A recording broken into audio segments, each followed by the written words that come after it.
Salut mes Nakama, c'est le Doc, j'espère que vous allez bien. Aujourd'hui on va parler de l'épisode 738, un épisode que j'ai beaucoup aimé et qui vient clôturer le flashback de Sabo qui était en 2 épisodes. C'est beaucoup plus long que ce qu'il y a eu dans le manga, mais encore une fois Ichiro Oda a validé le script, a fait quelques modifications, donc ce ne sont pas des fillers mais ce sont bien des épisodes canons. Quand on dit canon, c'est des épisodes qui justement correspondent à ce qu'il y a dans le manga. À côté de ça, il y a eu quelques petits trucs qui étaient sympas, mais ce qui était surtout excellent, c'est le teaser de la fin qui annonce l'épisode prochain qui lui semble être totalement dantesque. Et on va parler de tout ça dans la critique analyse du chapitre de la semaine, l'épisode 738.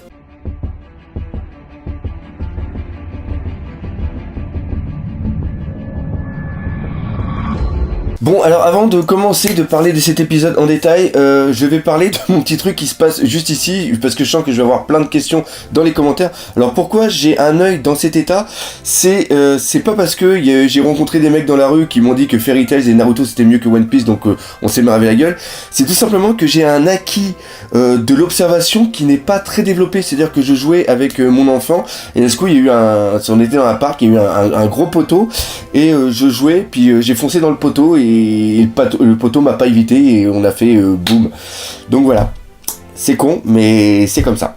Comme chaque début de vidéo, on va faire un petit parallèle entre l'épisode et le chapitre. Donc l'épisode 738 correspond à la fin du chapitre 794 et au début du chapitre 795.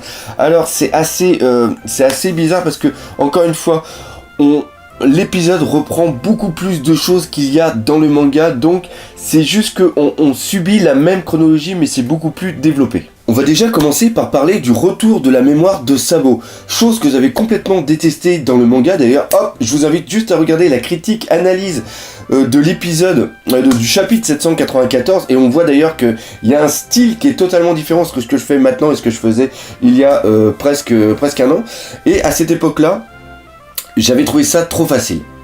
On s'attendait tous à un truc, on voulait savoir pourquoi Sabo n'était pas intervenu à Marineford, ce qui était pour nous absolument inacceptable.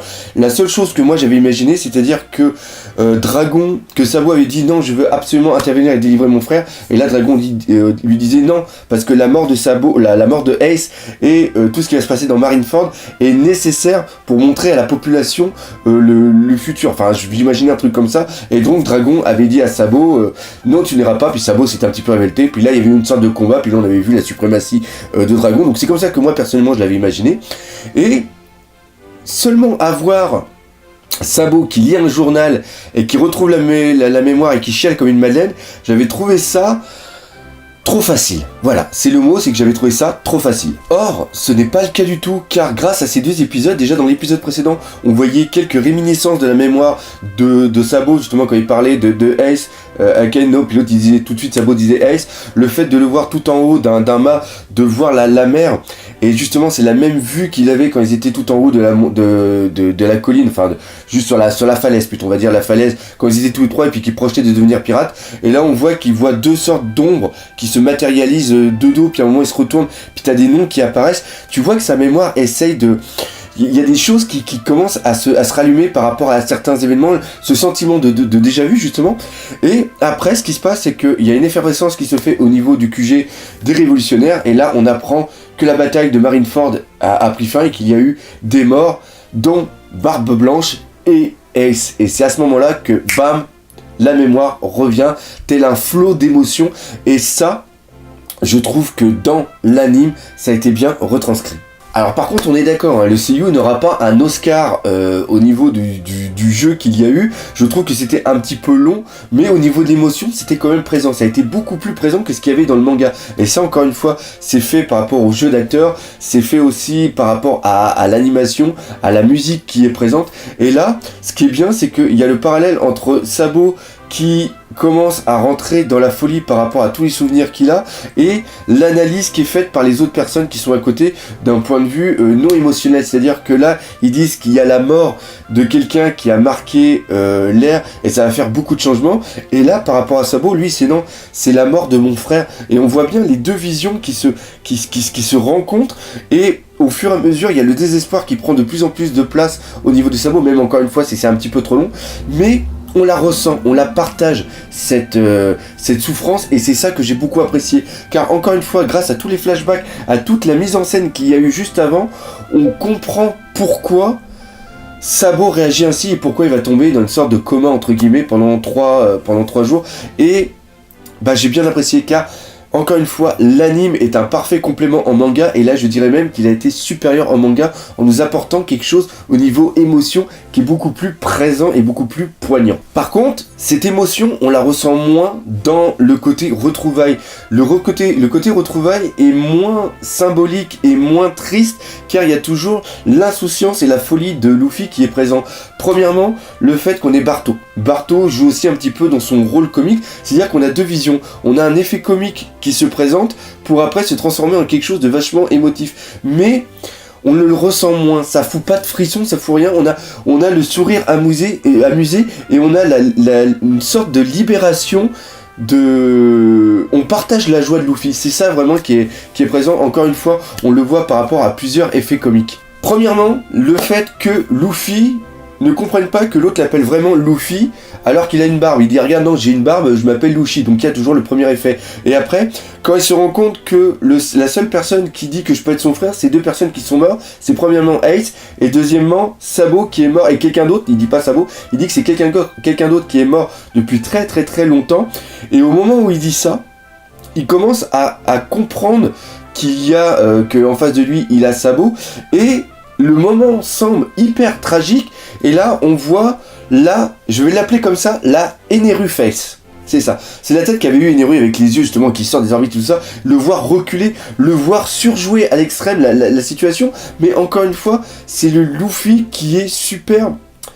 Je dirais pas super passionné, mais qui est hyper communicatif, qui est vrai. C'est-à-dire que c'est quelqu'un, il n'arrive pas à déguiser ses sentiments, il est tout le temps comme ça, c'est-à-dire que tout ce qu'il dit, c'est quelque chose qu'il ressent, il va jamais se déguiser. Et là après, c'est le torrent de larmes qui arrive, et après il y a la conversation avec Sabo, et le fait qu'on ait de la tristesse, de la joie, de la rigolade, tout ça vient se mélanger pour faire une sorte de truc bizarre, mais de truc qui est Luffy, car Luffy est comme ça, il va passer de n'importe quelle émotion, et je trouve que ça a été super bien retranscrit dans cet anime. On apprend aussi que justement Sabo a décidé de venir, à demander à Dragon s'il pouvait venir et qu'il avait besoin de récupérer un fruit, et ce fruit est bien sûr le Mera Meranomi, de prendre le souvenir en un sens de Ace et de se l'approprier, et c'est justement là-dessus où on avait beaucoup aussi gueulé au départ, où on disait que Sabo va devenir une sorte de Ace.2.0, et ce qui est bien, c'est qu'il demande quand même à Luffy s'il peut le manger. Et là Luffy dit oui, c'est la meilleure chose qu'il peut. Et comme ça Luffy peut partir librement, aller aider ses amis, parce qu'il sait maintenant qu'il y a son frère qui est présent et qui va pouvoir prendre, entre guillemets, je dirais, l'héritage de Ace. Par contre là-dessus, il y a un petit passage qui fait un petit peu peur, c'est justement quand Sabo va partir et il dit à l'équipage qu'il a vraiment un très très bon équipage et qu'il faut prendre soin de lui. Ça rappelle textuellement tous les mots qu'avait justement donné Ace au moment du départ d'Alabasta, même encore une fois avec le geste symbolique de donner une vive carte, même si cette fois ce n'est pas une vive carte de Sabo comme ça avait été le cas pour Ace. Enfin justement Ace avait donné une vive carte de lui-même, là c'est plus une vive carte de Luffy qui va permettre à tout le monde de pouvoir se rencontrer un jour.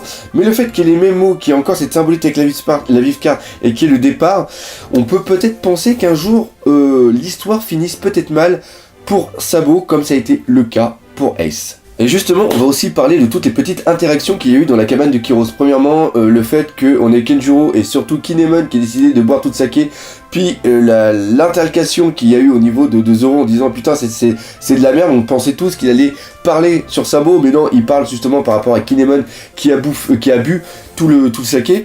Et après justement, vu qu'ils ne sont pas recherchés, on a Kenjuro et aussi Kinemon qui vont pouvoir sortir pour aller chercher de la bouffe. Cependant, on apprend à la fin de l'épisode que la marine sait bien où ils sont planqués. Donc, mais ça, on y reviendra juste après. Par contre, ce qui est aussi excellent, c'est le départ de Sabo, et il y avait un truc que j'avais totalement loupé dans le manga. C'est tout simplement que Sabo parte sur le dos d'un corbeau, donc ça, à la rigueur, ça, tout le monde l'avait vu, mais le fait que le corbeau ait bien deux têtes, ça, j'avais pas du tout remarqué. C'est-à-dire qu'on a un putain de corbeau qui a quand même deux têtes. Alors, je ne pense pas que ce soit deux corbeaux l'un à côté de l'autre qui volent, parce que sinon au niveau des ailes, je pense qu'il y aurait une sorte de petit problème. Je sais pas pourquoi j'ai fait ça. Bah les ailes sûrement, je sais pas pourquoi.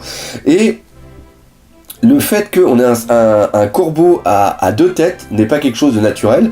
Les corbeaux sont quand même beaucoup utilisés au niveau de l'armée des révolutionnaires pour poster tous les messages, etc.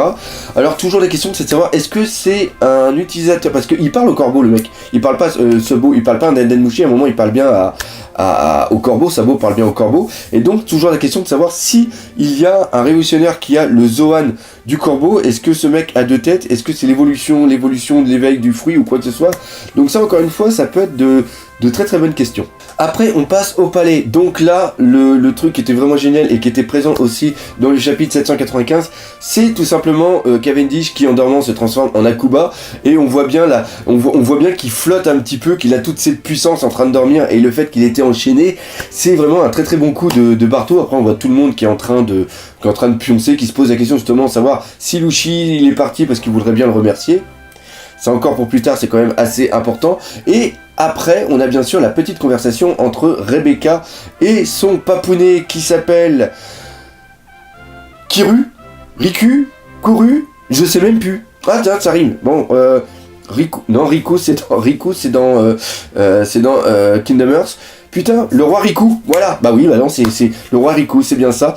Et le fait qu'ils disent que si moi je reprends le trône du roi, obligatoirement toi tu deviendras une princesse. Voilà, donc ça laisse encore une fois un petit peu de liberté pour la suite, comme quoi que Rebecca ne va sûrement pas rejoindre l'équipage. J'ai bien dit sûrement pas, hein, on a un petit peu de conditionnel là-dedans. Et après, on arrive sur l'un des passages préférés qui est tout simplement Fujitora. Alors, Fujitora, et c'est où se situe et où sont l'équipage du Mugiwara ainsi que l'eau. Et on se rappelle que Akainu lui avait dit, tant que tu ne ramèneras pas la tête de Luffy et de l'eau et accessoirement son équipage, tu ne pourras plus revenir dans le QG de la marine. Je ne sais pas si le reste de son équipage est lié à Fujitora, c'est-à-dire que Fujitora, tant qu'il ne peut pas rentrer, peut-être que le reste de son équipage de l'armée qui est sous ses ordres ne peut pas rentrer non plus. Et là, il y a Maynard qui commence un petit peu à se poser des questions. Et là, il y a Fujitora qui lance le dé et il fait un 1. Le fait aussi qu'il pose la question de savoir si c'est un 1 ou pas, c'est un petit peu se foutre de la gueule du monde, car Fujitora, même s'il est aveugle, il a une notion de son environnement. Et quand il lance un dé, je pense qu'il sait quand même ce qu'il y a le dé. D'ailleurs, je suis même en train de le penser, vu qu'il a un fruit lié à la gravité, je me demande s'il a même pas un petit peu truqué le dé entre nous. Et comme c'est un 1, il dit que c'est le destin qui dit que, vu que c'est un 1, Luffy peut encore vivre et qu'on n'a pas besoin d'aller l'arrêter. Voilà, c'est aussi ça. Et les autres sont quand même en train d'un petit peu se chier dessus en se disant quand est-ce que nous on va rentrer à la maison. Et après, ce qui est vraiment génial, c'est que on arrête là-dessus et on s'attend à autre chose, et c'est là où le teaser est arrivé, et le teaser il va être absolument génial. Parce que c'est ça qui est dingue, c'est que dans tous les forums, dans tous les trucs, dans toutes les discussions qu'il peut y avoir sur internet, presque personne n'a parlé de l'épisode qui est quand même assez important pour moi, et tout le monde s'est concentré sur le teaser de l'épisode prochain qui va être absolument dantesque. Je ne raconte pas ce qui va se passer, mais je pense même pouvoir j'espère pouvoir faire une réaction live, parce que bien sûr, ce dimanche-là j'ai un repas de famille.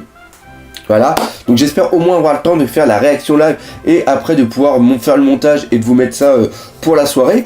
Mais ce qui est vraiment, moi ce que j'ai beaucoup apprécié, c'est que j'ai cru reconnaître la patte de Naotoshi Shida, qui est un mec absolument génial. Il y a Ito, que je crois que c'est le superviseur. Il y a pas mal, il y a du lourd pour cet épisode, et j'espère que ça va être génial. Et en plus, il y a un nouvel opening. Donc comme ça va permettre de faire plusieurs critiques analyses. En plus, on va avoir le temps parce que la semaine prochaine, il n'y a pas de chapitre. Donc bref, dimanche, un gros rendez-vous pour la réaction live de cet épisode qui sera le 739. Alors voilà, cette critique analyse est maintenant terminée. Il y avait quand même beaucoup de choses à dire. Il ne faut pas survoler tout ce qui se passe dans un épisode.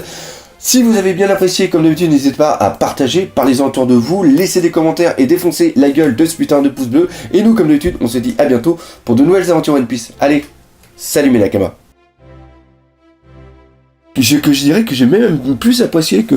Oulala, j'ai le petit passage au niveau des sabots un peu longué, mais c'est sur ce que... Ah, bon Dieu. Sur cet épisode, c'est tout simplement le teaser de la fin qui annonce... je vais y arriver. Oh putain. Par Ishiroda, car Ishiroda a lu le script, il a fait aussi quelques modifications. Putain, décidément,